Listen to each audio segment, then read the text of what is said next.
Oke teman-teman semuanya, ini disclaimer dulu ya sebelum dimulai.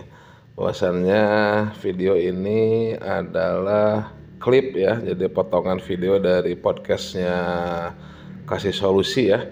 Nah, untuk video lengkapnya silahkan ditonton di deskripsi di bawah, ada linknya ya. Jadi ini hanya sekedar klip saja, dan ini saya komentari khusus terkait topik pengadaan barang jasa yang dikemukakan oleh Tom Lembong ya pada podcast Kasih Solusi ini.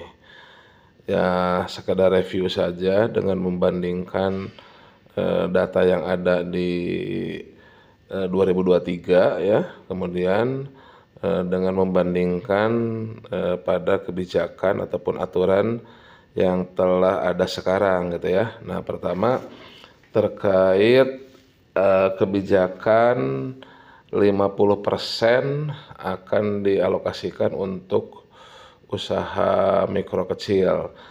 Nah, ini di dalam Perpres 16 tahun 2018 dan perubahannya itu sudah ada pengaturan kebijakan ke arah minimalnya 40% dari anggaran kementerian, lembaga ataupun perangkat daerah dalam artian Pemda ya, KLPD, jadi APBN atau APBD itu harus dialokasikan untuk usaha mikro kecil dan koperasi yang PDN. PDN itu berarti ya yang lokal ya, yang dari produk Indonesia.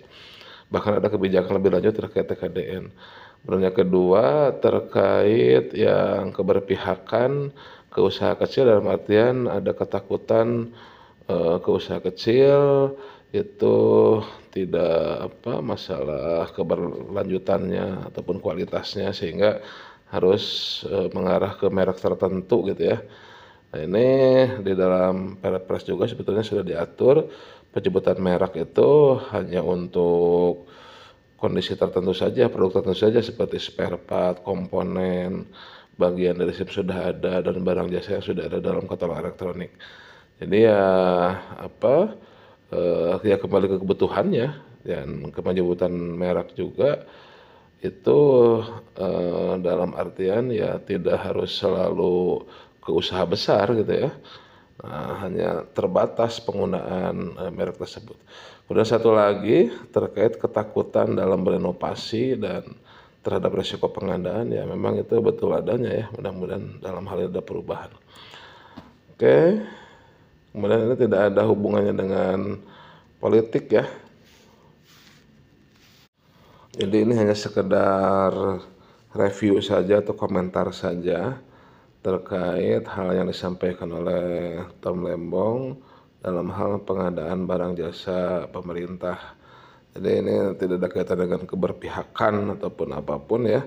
Insya Allah tetap netral ya. Nanti silahkan untuk nanti tanggal 14 silahkan pilih dengan hati nurani masing-masing. Ini disclaimer aja itu ya. Silahkan untuk video lengkapnya ada di deskripsi ya, di deskripsi. Silahkan ditonton lengkap agar bisa menyeluruh ya apa isinya. Silahkan. Oke, demikian. Selamat menikmati.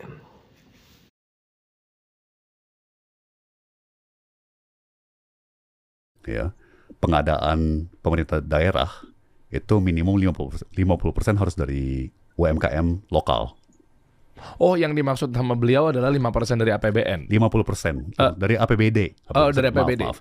Dari dari anggaran pemerintah daerah. Itu kan ada yang bilang berapa persen tuh untuk buat UMKM? Nah, itu 5% dari total anggaran APBN. APBN itu berapa sih Pak? 3.000 T ya? 3.000 triliun. Tahun ini bakal 3.300. 3.300 berarti 150 T-nya itu buat ke sana. Oke, nah ini ada pemaparan terkait kebijakan usaha mikro kecil dalam pengadaan. Nah, kalau dari data sesuai amanat Impres itu sudah realisasi belanja UMK dan koperasi ya. Nah, ini tercapai 42,8%. Amanat Impres nomor 2 tahun 2022 adalah 40% ya.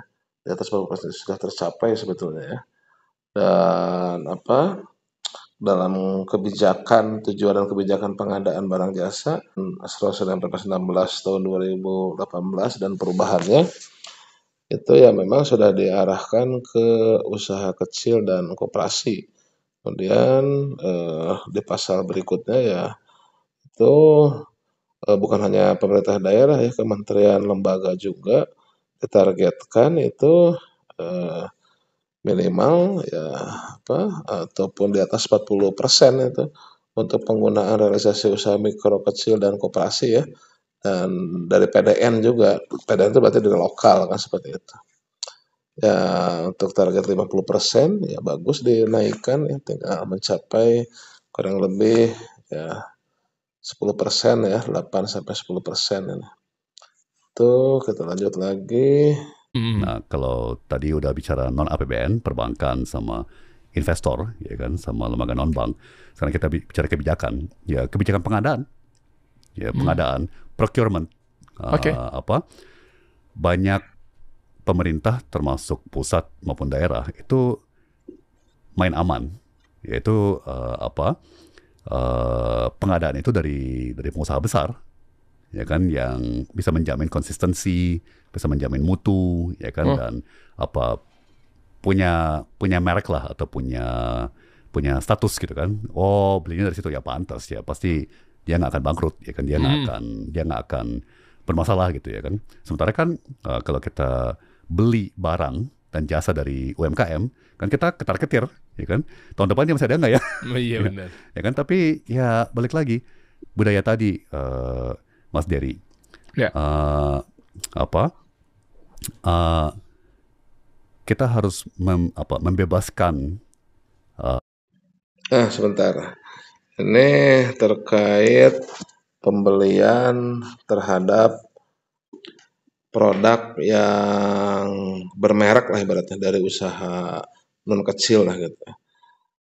Ya sebetulnya dalam prakteknya pengadaan itu ya kembali ke kebutuhannya ya. Nah, kalau memang kebutuhannya itu bisa dipenuhi oleh usaha mikro kecil koperasi, ya tentunya diarahkan ke usaha mikro kecil dan koperasi. Dan di dalam pasal 19 Perpres 16 tahun 2018, ketentuan penyusunan spesifikasi untuk pengadaan barang jasa pemerintah itu salah satunya adalah produk dari usaha mikro kecil ya. Dan sehingga ya memang sudah diarahkan ke sana gitu ya, sudah diarahkan ke sana. Dan itu terbukti dari data yang tadi itu bahwasannya dalam pengadaan barang pemerintah pada realisasi tahun 2023 ini sudah mencapai 42,8% dari produk usaha mikro kecil dan koperasi seperti itu.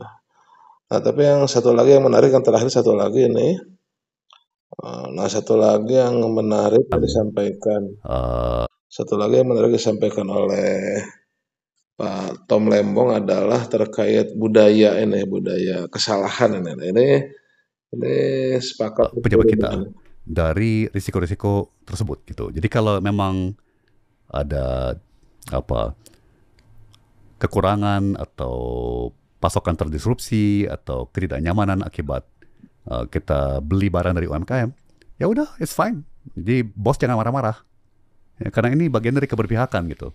Ya, ini coba lagi merubah pola pikir budaya di birokrasi, ya kan. Jadi budaya yang ada sekarang itu pokoknya kesalahan dihukum berat, ya kan. Jadi semua PNS itu setengah mati menjaga jangan sampai salah, ya kan, jangan sampai membuat kesalahan, ya, karena terus terang di birokrasi kalau mencoba-coba sesuatu yang baru kemudian berhasil itu nggak diberikan bonus, tidak diberikan pengakuan. Masa iya? Oh, Dan tidak banyak diberikan apresiasi yang kemudian menjadi basis untuk promosi, sama sekali tidak. Tapi kalau membuat sebuah kesalahan, blunder, wah itu hukumannya berat sekali. Ya, jadi itu harus dijungkir balik. Justru kita harus membolehkan ya eksperimentasi, ya kan, ambil risiko dengan berbagai konsekuensinya ya. Tentunya harus tetap terukur, ya, tetap harus terkontrol, dan yang paling penting itu harus transparan, ya kan, harus terbuka biar semua orang bisa menilai, ya kan. Tapi itu contoh kebijakan yang balik lagi itu tidak perlu biaya sama sekali. Itu hanya mereorientasi mental pejabat ya, baik di pemerintah pusat maupun di pemerintah daerah. Untuk lebih beranilah beli barang dan jasa dari UMKM, jangan selalu dari yang besar. Oke. Ya, yang sebelumnya itu terkait dengan apabila melakukan kesalahan itu bisa dihukum berat. Ya, ini saya setuju ini. Komentar saya ya dalam pengadaan bahkan jauh lebih besar lagi resiko dan jauh lebih berat lagi hukumannya ya dibandingkan dengan di bidang lain ya. Di pengadaan ya ketakutannya lebih besar ya seperti itu. Ya mudah-mudahan ini tadi yang bisa dikatakan oleh Pak Tom Lembong terkait resiko ketakutan ya itu ya bisa di switch ya. Itu teman-teman semuanya 3 komen saya terhadap hal pengadaan yang disampaikan oleh Tom Lembong dalam podcastnya kasih solusi untuk lengkapnya, tolong dilihat lengkapnya ya.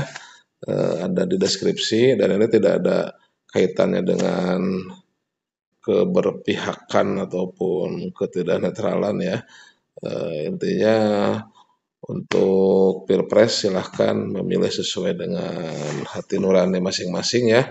Ini karena ada terkait pengadaan saja ya. Silahkan. Baik, terima kasih. Demikian. Salam sehat selalu, salam sukses selalu, salam bahagia selalu, dan salam pengadaan.